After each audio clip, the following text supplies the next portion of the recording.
This is the American Arson podcast, where our goal is to spark creativity. Whether you're a musician, an artist, a writer, or an entrepreneur, we're here to provide you with tools, tips, and insight from professionals and creatives that you can use to inform and inspire your own journey.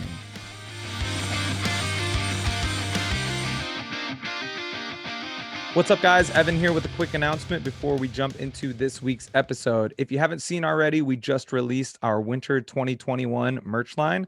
If you're watching on YouTube, you can see it on the screen right here. And we have a couple new t-shirts. We've also got a hoodie, all themed from A Line in the Sand. And you guys have been asking for it for a while. And so we finally were able to produce some American Arson wall flags. They're basically just smaller versions of the wall flag that we have behind us in the video for Unbreakable. So if you're interested in any of that stuff, you can go to americanarson.com and click on the merch page, or you can just check out the notes below the episode, whether you're on YouTube or whether you're listening to this on audio. We can't tour right now. And so this is the best way that we can get some of our stuff to you guys. Yeah, if you're interested in supporting us, then go and check it out and see if there's something there that you might like. All right, without further ado, here is this week's episode with Chris from Fallstar.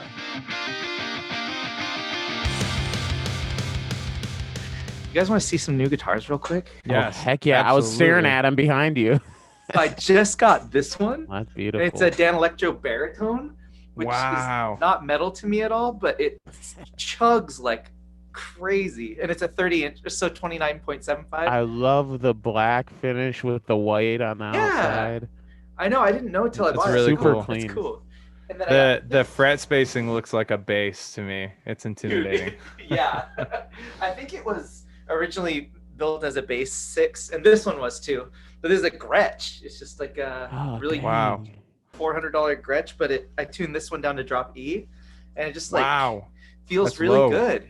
Yeah, and You're not the only one, Evan. Yeah. What kind of strings? Like what gauge strings do you use? Because I use baritone light gauge strings, but on a standard scale guitar because my hands are small. So. I think this is whatever came with it, so like 68. But I normally use what are they? Like I think they're 74 or 80. I don't remember. Wow.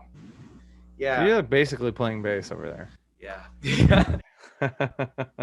What do you tune to if you're? We tune to drop B. We have a couple songs in A, but mostly B. Yeah, B can do it. The tension's really good right there with light gauge baritone strings, and a standard scale guitar. I feel like the tension's really good. No crazy like bends or anything like that, but we don't do a whole lot of that anyways. So yeah, we don't either. Yeah. So. Yeah, I can do next album. Just... Yeah. Yeah, we do. We used to record everything on an Explorer, and we did a couple songs in A with that one, but we were using 84s on the lower, and it just made no sense. I didn't know anything about scale length or like guitars really. I just started learning like this last year about guitars, and I've been playing forever, and I was like, oh, scale length. Yeah. So, yeah. That was the one thing that prevented me when we started this band from going to a baritone guitar was that I just my hands are just not big. I was like nervous that I was gonna lose like my ability to reach the kinds of chords that I enjoy playing and stuff. So yeah, I know. This is the only chord I use. Just the one finger bar chord. Oh man. Well, some of the new stuff sounds it definitely sounds drop tuned. It sounds heavy, and I'm really enjoying it. It's cool. Thank you. I could tell you guys have taken some influence from that like sort of early 2000s kind of new metal vibe, that like Slipknot kind of vibe.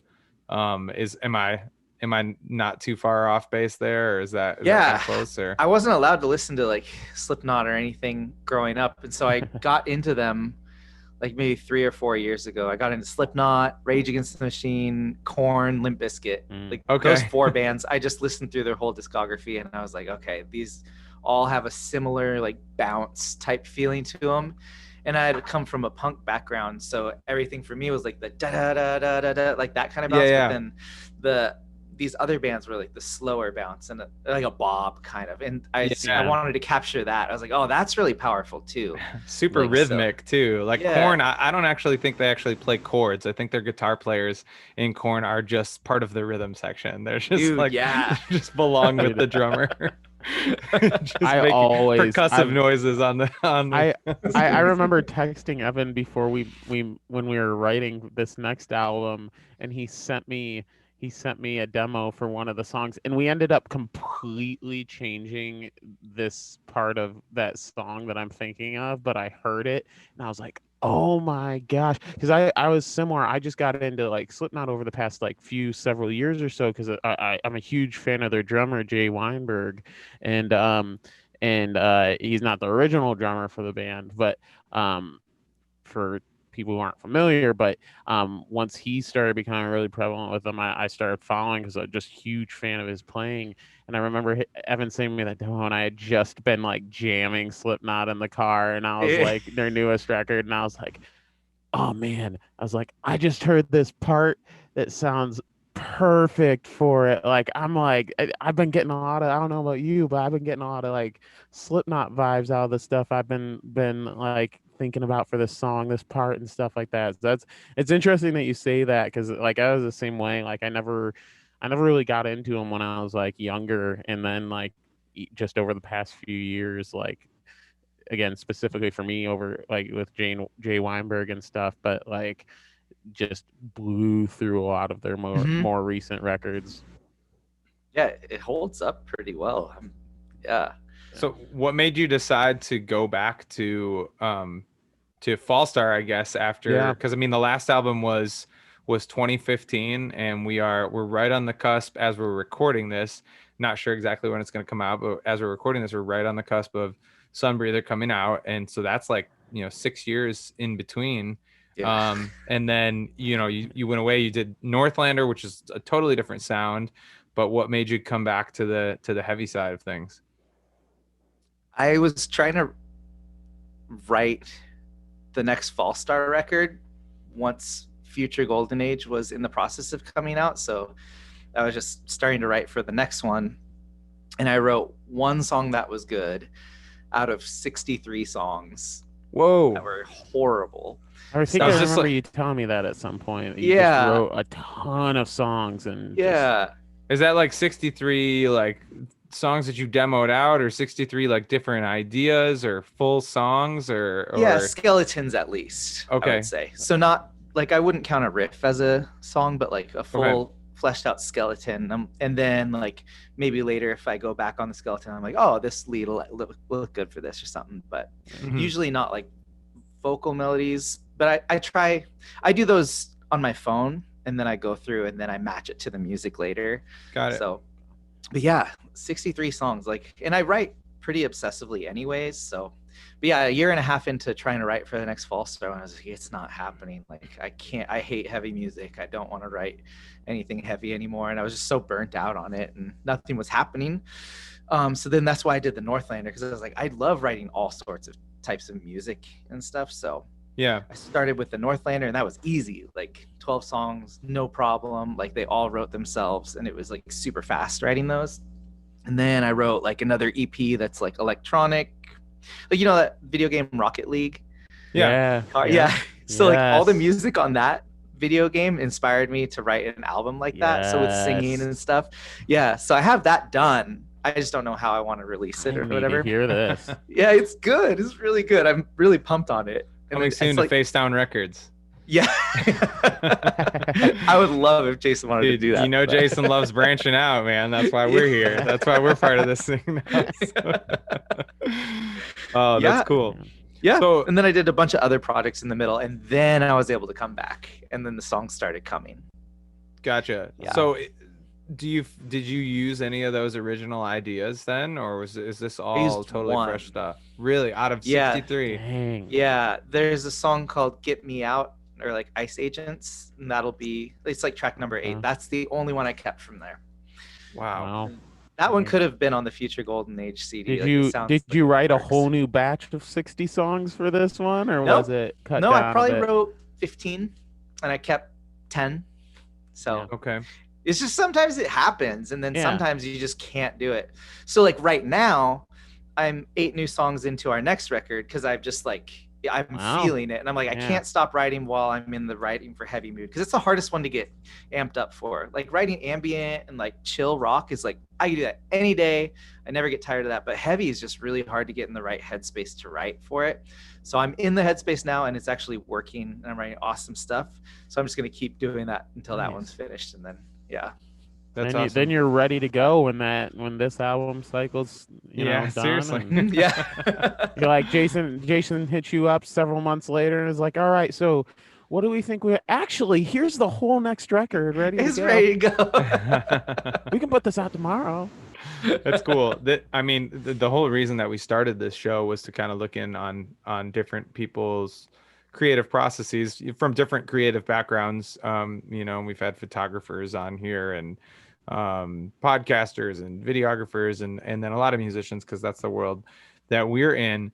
And I think that's the first time that we've had somebody with that type of a process who gets on that kind of a role in a specific sort of area, but then changes it up and then is refreshed by that and then comes back to it and gets on to that role again. So what is your go ahead, ahead. Jess. I was gonna say that's always something that I've like because you hear about like different writing processes for bands and artists like when they go about like writing for a new record. You hear some people that take it real slow and methodical and like one song by one song by one song, and they just perfect them as they go. And then once they hit that 10 songs or whatever, they're they have their album, they go in, they record it or whatever. And then you hear like people that will write, like you were mentioning, like just batches of songs. Like they get in those moods, they have those seasons where they're just everything's coming to them and they just write and write and write and write, and they might have dozens of songs, and then they just go back and they pick their 10 favorite ones or the 10 that fit best or whatever it is. And you see some of those bands end up putting out like B-side albums or whatever later down the road, but like it's always been interesting to me. Has that always kind of been, do you go about that intentionally, or like you said, is it just kind of happens and then you're like, oh well, I got these few dozen songs, now I'm gonna pick the ones I feel the best about? Or have you always kind of gone about it of like, you know what, I'm just gonna write as much as I can, and it maybe instead of picking the only 10 songs I have for the album, picking the 10 best songs that I have for the album? Yeah, that's always what it is. Yeah. And depending on like how much I feel it, like I know if a song is a keeper pretty quick, and so it helps me move on or try and hash it out with a song for a long time. So what's the difference then between this batch that made the cut for Sunbreather and then the 63 that made you so frustrated that you decided to completely move on to a totally different project, at least for a season? They were like, I want to just like drop them in a Dropbox sometimes so people can hear how shitty they are. They're like, it's just so uninspired and like, like stuff I hear in my head and I think it'll be cool, and then I put it in the computer and it's just horrible. Or like when I get in a mood where I start listening to music that's coming out now, and then I'm like, oh shoot, yeah, this should sound more like Periphery, or oh shoot, like they're doing this, and then I can't get out of it. I'm like, well, what wouldn't they do? I should start writing that, but then I can't think of what the antithesis of that would be, and so then I just get like in these mental things of like, what should I be writing, or what would even the next record sound like, or like, and I'm just having all these ideas, but they're not like good.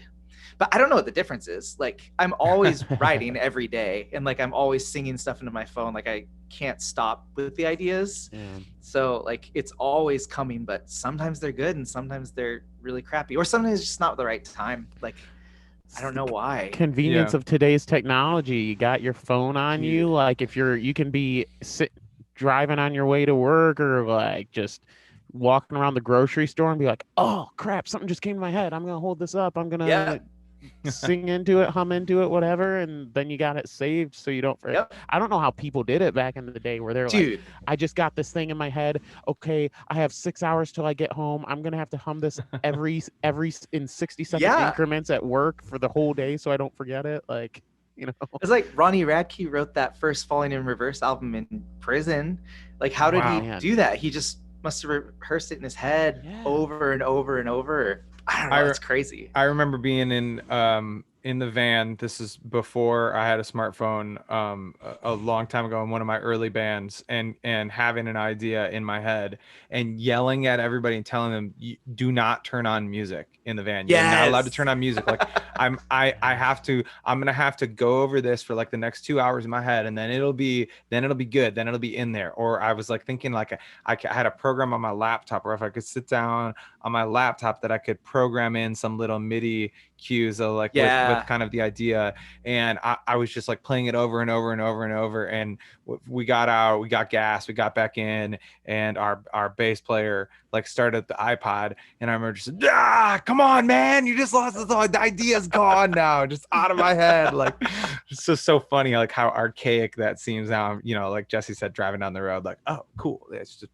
into my, so I always tell my wife, like if she's like, you know, on my phone or something, like, don't go through those voice memos. Don't you dare go through those voice memos. You can go through.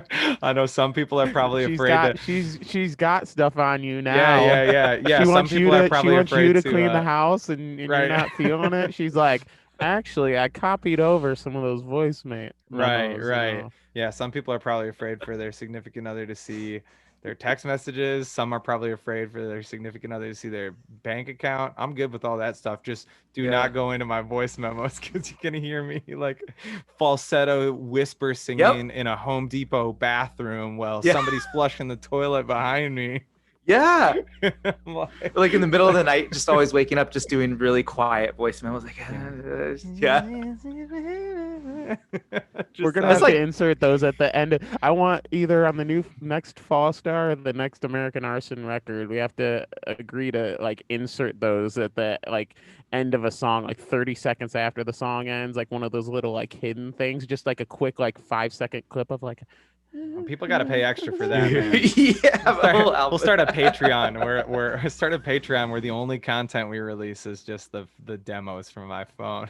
Dude, I would love to hear other bands' phone demos. Like, I would love to hear that. That'd be interesting. Do you guys? So do you write like one of the things we always laugh about, and we've referenced it a couple interviews we've done, but we've never actually like released any of them. Is we write like scratch lyrics, like placeholder lyrics, and they always are about, ours tend to always be about pizza and so like and or about not having lyrics. Yeah. Or there's a lot of like, I don't have lyrics for this part, like singing that, but like literally saying the words, I don't have the lyrics for this part. Extremely passionately, just like yelling to the mic, and I don't have lyrics here, and I wish that I did, but I don't. Wish that I did. But that's like, then it ends up being like the part, just, you know, with actual words in there. And yeah, I was thinking about that the other day, because I save all the demos on there, and I was thinking about one of our songs and how like so much of it stayed like, I mean, it's just so close. If you just twist it, and instead of making it about this like emotional mental battle in my head where it's really just about like my love for pizza, but like, I mean, the lyrics are like right there. Some of them are even the same. It's helpful, but to this day, I can't hear some of our songs and not like sing. Like we'll play songs live and I'll have to catch myself because I'm going to sing about pepperonis instead of like what we ended up actually putting on. I'm like, man, like one of these days it's gonna happen. I'm just gonna have that like pepperoni and cheese line in my head, and I'm just gonna yell it out into the microphone. And if that was the cost of being able to play a live show again, then I would take that in a heartbeat. If we were allowed to play live music, but you were accidentally gonna yell our scratch lyrics into the microphone, I would take that in a second. On the note about lyric subject matter, one thing I know we both wanted to touch base with you on, and one thing that I know me and you kind of briefly talked about when we were chatting not too long ago was when SSRI came out, and I believe it was the first single, right, from the that you guys dropped, and just talking about the battle with mental health. And I mean, I think I know, I'm not sure if everyone really maybe you can kind of touch on that, what exactly, for some people that don't know, an SSRI is, and how that might factor in. But maybe talking about how that's, you know, affected your life, that the journey, and also writing about it, because it's always been something that it's something I've battled so deeply throughout my life that it's almost because of that been hard for me to put it into words when it comes to writing sense. Yeah. And even when I talk about it, it's so hard to describe. So was that something that you intentionally went in to write about, or did it just kind of happen? Yeah, it just kind of popped up, like that song. I was like, oh, this sounds good in here. And like I I couldn't write about it like if it was like a super serious, like bearing my heart type of song. Mhm. I don't even know if I really do that much anyways in lyric writing, but it's more like even the title is like SSR I feel better already. Like it's just Yeah. funny. It's like a wordplay. Like Kind of that's tongue the in way. cheek, like The Yeah, chorus is yeah. I was gonna say tongue in cheek, because the chorus is a little tongue in cheek, at least the end of the Mhm. chorus, and it actually, the first time I heard it, it kind of left me wondering, you know, what the message was there. So that's interesting that you took that approach about something that obviously is like meaningful and serious to you. Yeah. Like I can't talk about serious shit or like really difficult stuff without cracking jokes about it. It's just like how I Yeah. cope. yeah. And it's kind of also just funny to like talk about something serious in like a Yeah. flippant Well, way. I always joke, like, people, like, I have a very dark sense of humor, like dark sarcastic sense of humor, and I always like tell people like that comes from like one of the ways I think I just inherently tried to cope with my battle with anxiety and depression over the years was develop like having to kind of joke about it or laugh at Yeah. it to kind of make it feel smaller to me in a way, which, you know, if you go too far in that direction it can be unhealthy. But like you're right, like it is kind of like if you take it a little less seriously maybe, or make it a little tongue-in-cheek, it makes sense that it might make it easier. But yeah, that's an interesting, because I think so much of the writing you hear when mental health, especially in like heavier music too, when people write on that topic, is which I think it's very important, but it's super like serious and Yeah. heavy and just dark, and which again, there's a place for that, and it's Mhm. needed, I think. But that was a different way to go about it, so that was interesting to me. Yeah, we're kind of learning like as a band, like our delivery is just always going to be more funny, like because like as people we're not like super serious, like we talk about serious stuff but we like joke around a lot, and it like with our whatever kind of like we don't intentionally do this, but like we used to try and be like more like I don't know, like more serious presenting ourselves and stuff. And now like with videos and like if our Kickstarter videos or whenever we do them, like we just make them funny because that's what feels the most natural. And like even with the songs on this album, like we talk about heady subjects, but it just makes more sense to like deliver it in a way that's maybe easier to digest. Like it could be like a really hard subject that could bum you out, or it could be like if you add a little bit of tongue in cheek to it, it's more digestible to more people and they don't have to take on the weight of those feelings without, but they can still like cerebrally like process what you're saying. And so it doesn't turn, because even for me, when I hear something too like soul bearing or something, I'm just like, that's too much for me. I don't want that. Like, I don't want to hear that. And so like I don't want to give that to other people who might be like me. But some people love the really emotional stuff and they just like bask in it, and that's fine. But that's funny because I'm pretty sure I just saw you a couple weeks ago post a picture of a weathered vinyl that you just bought, which is just so the opposite. So you do have a piece of you in there that likes to bask in that emotional stuff, because when we've got, and probably by the time this episode comes out, actually we will have released an episode with Justin, and they are experts at bearing their soul for sure. So it's interesting. I have seen, and you know, kind of have to ask about this because I have seen not only with some of the songs that have come out so far, the singles, but also of your previous stuff, where you guys have definitely gotten some backlash from people for handling some of these you know, quite serious topics, either in a more exploratory or like experimental way. I think of, King Laser, you know, and some of the stuff that you say in there, but then you know, we're going back and forth between a topic that's obviously a hot button topic right now and very serious, but then also, you know, just the name, the title, you know, and just saying, oh yeah, this would be cool, let's call it King Yeah, it Laser. just Like sounds dope. I saw your explanation for that. And so do you kind of expect and anticipate that there will be some people who are just rubbed the wrong way by that, and or does that still kind of catch you off guard and bum you out a little bit? Yeah. Sometimes I don't know if I get bummed, actually. I feel like I'm so used to being criticized, like ever since we started. Like when we first started, we were very like evangelical in our approach, and then since then, just no matter what we do, a lot of people, we get a fair amount of people that don't like what we do and dive very deep into why we're bad in some certain way or another. So like when we were openly preaching from stage, we were like, pussy, get down Taylor Swift, or like all the time. So we're just very used to being like yelled at and and like, oh, so you mean you got kickback when you were openly preaching? You got kickback from people who didn't like that. And then when you maybe took a different approach, you got the whole kickback you're never from going to make everyone happy. Yeah, I feel very like I accept that if we're going to talk about stuff that actually matters, that there'll be a certain amount of that. So I'm kind of ready for it now. But the thing that does surprise me is just sometimes the approach people take in their criticisms. I'm like, oh, I didn't see anyone being bothered because of this. I thought it would be more because of this. I see. So I see. Yeah.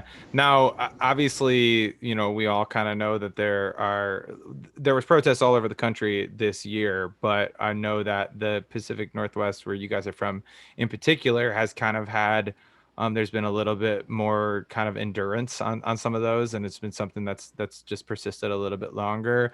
So is that part of why you chose to tackle themes from King Laser, or was that something that was brewing kind of already before that? I guess I'm just, you know, thinking about timelines and stuff. You know, we put out some songs that came out on our album that clearly had to have been written 6 months before any of the stuff happened, and people were kind of relating it to things that were going on. So I just wanted to kind of see where you were at with that. It was both. King Laser was definitely about this summer, but then like Get Me Out, that Ice Agents one, was about like the border stuff and about like the Ferguson stuff in 2016. Okay. So, and then like in our Future Golden Age album, there's a lot about immigration and stuff. So it just kind of, I mean, yeah, so it's a little bit of both. Yeah. And it was, I was like started writing about some more of like the racial justice stuff like before the summer too for some of the songs, and I was like, is this too much? Like I already have the Get Me Out song about that, and I was like, is it? Yeah. But then stuff happened this summer, and I was like, oh well, you got to address it. Do it. Yeah, for sure. Yeah. Now, do you feel like there's people who gravitate more towards your lyrical content that might be either, I guess maybe safe, it might be the wrong word because it makes it seem like it's you know, songs where you're trying to avoid big topics, or either safe or less controversial? I know for us personally, we have a song called Huddled Masses that tackles the Remain in Mexico policy and the camps that were on the border for the last couple of years, that Jason from Facedown is just consistently you know, just confused about why it keeps ending up way down in the numbers, because he's like, it's a super catchy song, and I always wonder if people gravitate toward a song like that. We have like Unbreakable, it's just kind of a very like, or like it's more kind of a pick me up like, song, or it's not necessarily like lighthearted, but maybe more just less controversial, easier for everybody, you know, more universal, that we all just like need you were to kind saying of earlier, like if you're writing about those super heavy subjects, like maybe there's not as many people that can get into that, and they hear it and all of a sudden that verse hits them and they're like, oh yeah, I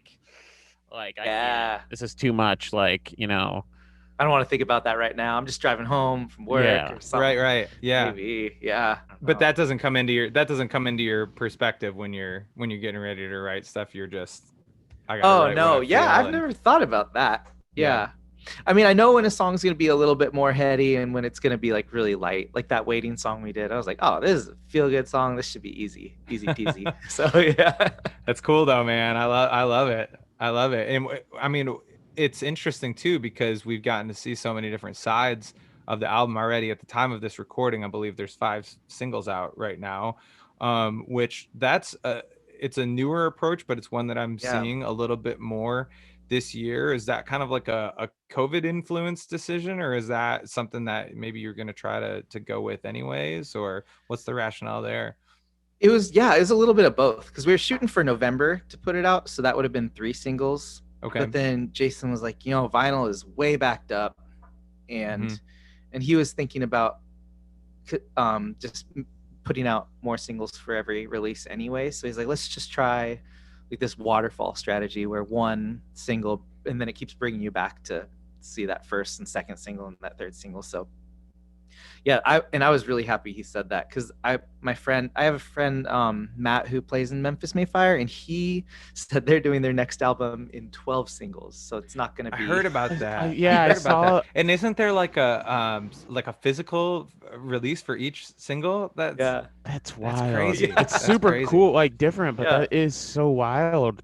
yeah. Part of me doesn't like that because I like just getting the album in one piece. Yeah. and, like, Yeah. there's some Binging it, excitement. Yeah, binging it. Yeah, there's Kind of like an a next experience to that. Netflix show, when the whole season drops at once. Yep. You just like Mhm. I look forward to like and it's something that's annoyed me if you're a fan, like a Marvel or Star Wars fan, like they've started dropping all their new shows one episode at a time Yeah. each week, and I'm like, dang it, like I have to wait another 7 days to watch it. Because Yeah. I would get so pumped, like in the same way with albums. Like when I knew an album was coming out on Friday, I would get so excited to get off of work that day and start my weekend by just jamming that album all the way home, and then like Yep. like I would look forward to getting off at work and like running to my car to listen to the whole record, like. And that is like, I mean, it's interesting because there's like that conflict of, it makes sense the way online marketing goes and playlisting goes for these Yeah. singles, like more chances to get playlisted if you release 8 singles than if you release 2, or like if you're doing something really smart, like they are business wise, of like it gives you more chance to release merch and physical product. But there's also that part of me that would miss, like you said, just getting the whole album at once. So and that's what I think about for like the next one too. I don't know if you guys are thinking about that too, but I don't know if I would want to do 12. But it business wise, yeah, with Spotify, it just informs all the decisions we have to make now. So It's it makes interesting. sense. It's interesting though, because I think, when you sit down to write an album, like for most artists, it's not just a collection of songs. It's meant to be, a cohesive piece of.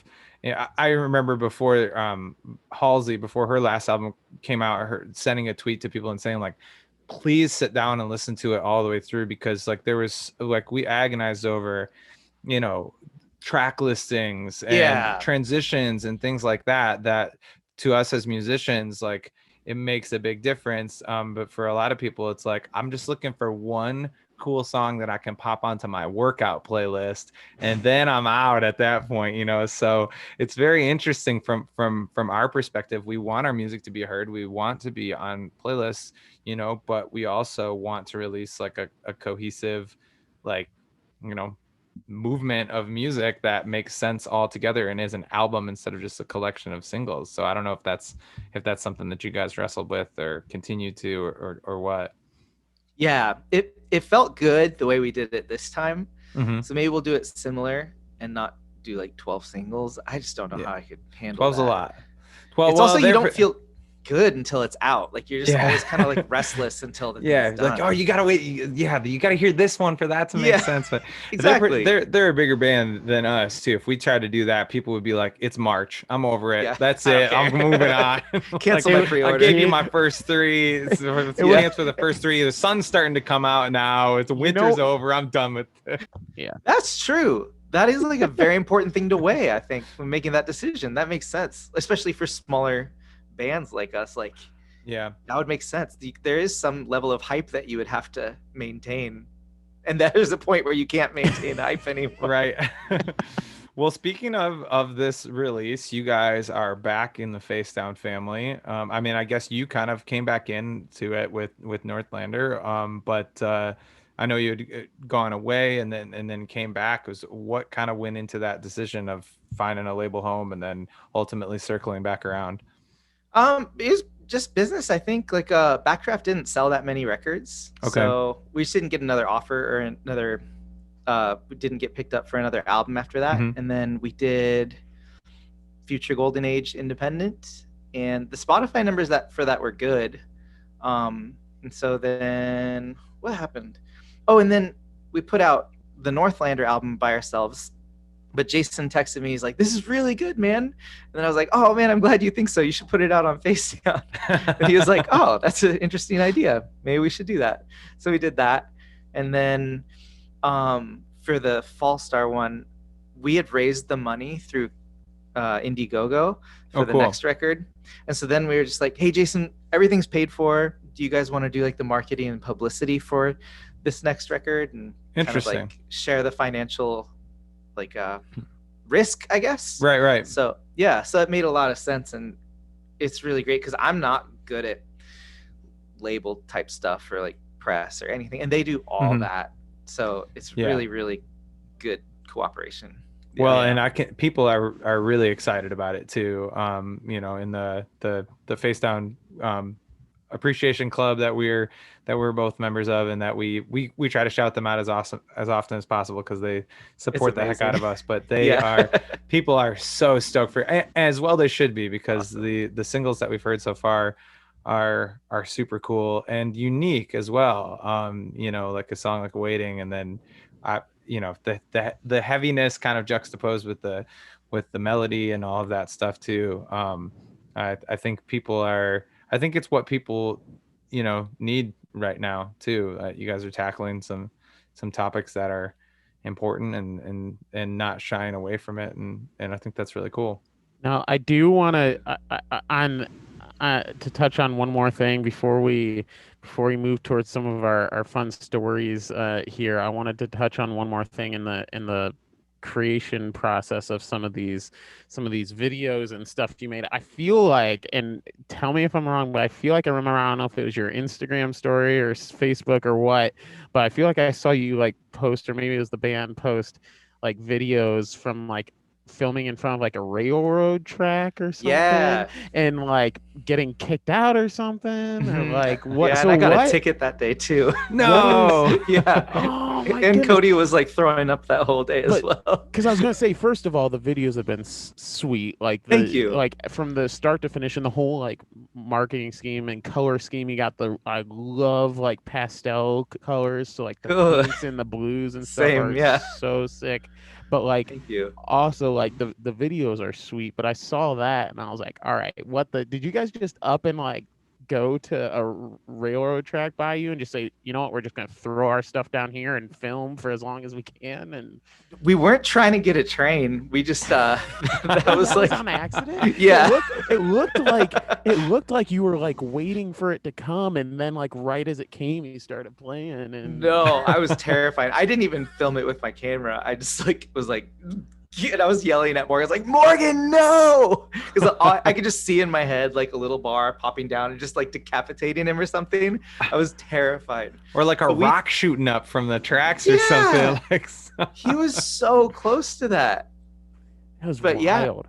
Yeah, we wanted to film somewhere in the desert, and so we were looking on Google Earth, and we kind of found a little area like 2 hours away. So we were like, maybe around there we'll find something. But I was trying to get on the Indian reservation close to us, but and I was talking to them for a long time, but they just couldn't end up doing it with like COVID stuff. They have different types of rules and stuff. Yeah. Mm-hmm. So he gave me some suggestions on where to go, and so we just like went out to drive around and try and find a spot. And we found a perfect spot. But it happened. What to be area right is that in? Maupin, Oregon. So 2 hours from Portland. Okay. Like on 84. Looks really sweet. Yeah, it was really pretty out there. That's wild. I was like, man, they either got a massive budget for that video and hired someone to get like a train going. Get on a behind train. them, Hired like- someone to bring a train through. Yeah. So no, When like, when the guy, the conductor went by, he was screaming something at us and just like flipping us off the whole time going by. Oh, So I think we no. like really scared him with how I- close we were. yeah. So I'm what? gonna- So how did you end up getting a ticket then? Well, that was on the way there. I was just Okay. driving fast, Oh, and I I guess thought there you was meant like you were gonna ice get- on the road. Oh, I thought it was No. like trespassing for being like in No, the rail area. Okay. The railroad company called the cops to come out, but Oh wow. we were on railroad company property, but it wasn't trespassing, so we got really lucky. Oh, But I yeah, wonder how that worked out. I don't know. It was great. But yeah, and then I just film everything myself. Like I used to have friends come really? out and film, That's but I'm like, awesome. I just got a tripod, 2 tripods, and then had my camera set because I film weddings, so I have all the gear. Okay. So and then I was like, Brian, this is how you hold the camera. So for my individual shots, he's just holding the camera, and then I like point a little area on the ground. I was like, if you go in within this circle, then you'll stay in focus. There you go. Yeah. A Yeah. tri- We I could mean, a make it tripod turn is out. basically just a person who doesn't do the things you don't want it to do. So Exactly. I mean, other than that, yeah. it's basically just a person. Yeah. A person who doesn't run onto the railroad tracks as the train is coming. gonna shoot Jason a message after this. Hey, I got an idea for a music video, but since Fallstar got a train, I'm thinking we need to get a plane. Like need air like Helicopter, flying- yeah, helicopter, Blue helicopter Angels. with the yeah, or those hotshot firefighters that fight fires, but from the helicopters. We just want them Dude. dumping buckets on us as That we're would actually playing. be awesome. Yeah.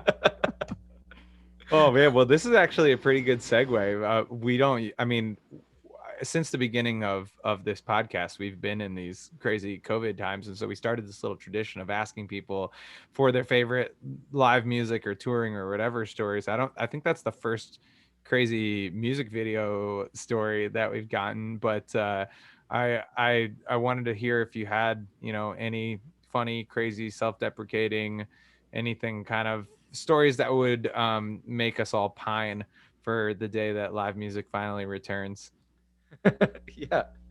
So I've got a couple. Well, I'll say them kind of fast, but Okay. Oh, don't rush yourself. You're good. one time we were in Seattle and it was Cody was playing drums for us back then, but he's moved to bass since then. So Mhm. Jesse, you might be playing bass one day. But Hey, if Evan can ever convince his wife Brooke to play drums, then I'll move to bass. Yeah, for some That reason could I thought happen. when I started this band, I thought I could maybe just tell my wife that she had to play drums and she was going to learn how to play drums and that would work, even though she's For real? never played an instrument in her life. And she was like, why would I do that? I've never played an instrument in my life. Why would I do that? And I was like, I don't Yeah, know. I that's just a had it good in my head question. that like it would work. I don't know. But anyways, yeah. we were in Seattle and it was Cody turned 21, and we got drinks and everything for his 21st birthday, and it was awesome. And then we were outside of I think we were at like a bowling alley or something where you could drink. And then we met these homeless dudes. And we were having an awesome time. We ended up talking with them for like an hour, and we went to like a convenience store and we were drinking like 40s on the curb and just smoking cigarettes. And then I don't know what happened, but one of the dudes was in a wheelchair and he's paralyzed from the waist down.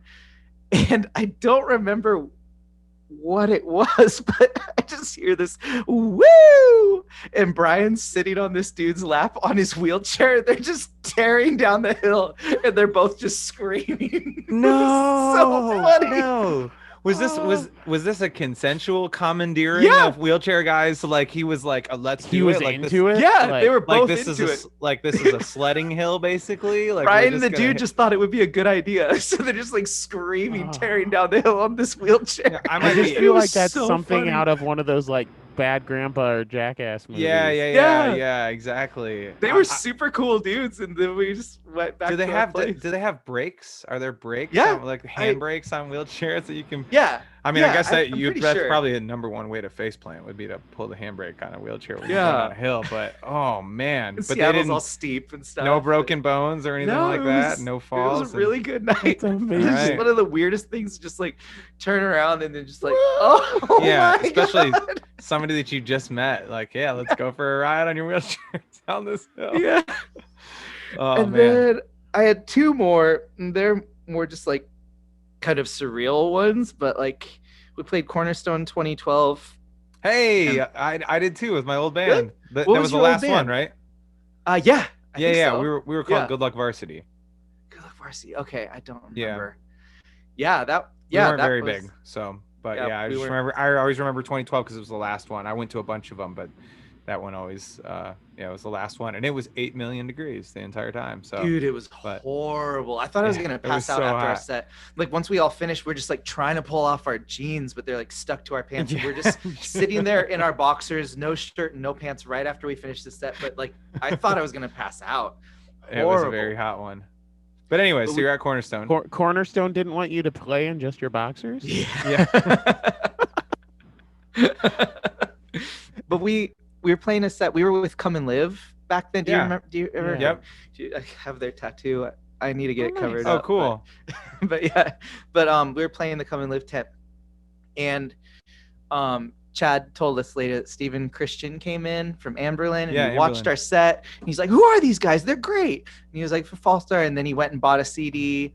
And then he asked us to come play these tom drums with them on stage when they played their set later that night. Okay. And that was really cool because I love Anberlin. Yeah. I love all that. I've seen them anytime they come to Portland. So that was like kind of surreal and kind of cool.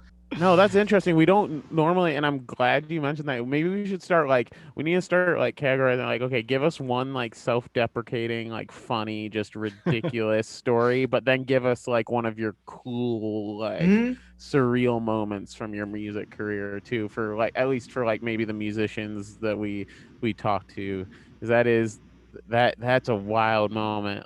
Yeah. Man, heck, if Stephen Christian walked up to me and was like, "Can you play?" I would be like, I don't know if anything would come out of my mouth. I'd just Yeah. It's like, yeah, of course.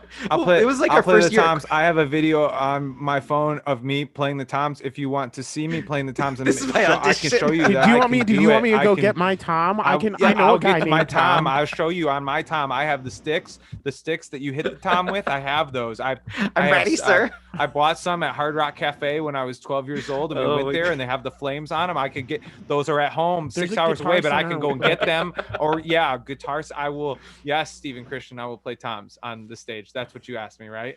We just kind of thought it was normal. It was like our first Cornerstone, I think. We just thought that's what you do or something. Maybe that was what it was. Because everybody's so close and you're just meeting all these new people. And yeah, that was wild. cool. That's I hope they super do cool. another Cornerstone one day. You know what? The spirit of Cornerstone is very much alive in Audio Feed. If you ever want to kind of feel that Cornerstone vibe, come and do Audio Feed, because it was a lot of fun and it felt a great lot. time. Obviously, it's not the exact same, but it's people who It's a remember big family Cornerstone feel for fondly. sure. Yeah, it's people who remember Cornerstone fondly, trying to kind of recapture that energy and doing it in a really cool way, and people camping out and people getting blown away by a thunderstorm while they're still inside their tent, all the stuff that happened at Cornerstone. So. And watching Flatfoot play as Bigfoot. Yeah. Flatfoot 56 always closes it out just like they did at Cornerstone. They always do a theme show. So Okay. yeah, when we were there last, it was Bigfoot versus the Hunters. And yeah, it was great. But yeah, you guys should come out sometime. There's always a big Facedown contingent there too. So they'll put us Where all is it? on one night. It's in Illinois, not far Okay. actually from where. Not quite as far into the sticks. It's in Urbana, Champaign area, whereas Cornerstone obviously was in the middle of nowhere. But Okay. But I mean, I would say just a couple hours from where Cornerstone was always held. So, Dude, that would be fun. but yeah, Yeah. come on out, man. I'm sure Any they'd love to live have music you. would be fun, man. Yeah. I look forward to the day because we signed with Facedown the year, a year or so, a full year and a half or so before this happened, but we hadn't had a chance to do much touring between when we signed, put out the EP, and then got through. I think we maybe had one full festival season as a part of Facedown. And so man, it's gonna be so much fun. And then Facedown Fest was the last thing we played before everything shut down. It was literally days before everything shut down. Yeah, it was days. and so like I just really look forward to the day. Like, I mean, we've been chatting with you now, and like, you know, Shane and Aaron from Everything in Slow Motion, and a bunch of our Facedown family and stuff, and it's just gonna be so like it's gonna be so satisfying when we all get to hang and just play some festivals together and jam and just have a good time, like just be together again, man. That's super sappy and corny to say, but I don't even care. Like, man, that's the one thing I think we enjoy about I guess if there's been any blessing in disguise about this whole thing, it's being able to like do this, you know, hang out and chat for an hour with people we haven't really gotten to connect like we maybe would have at a festival or something like that,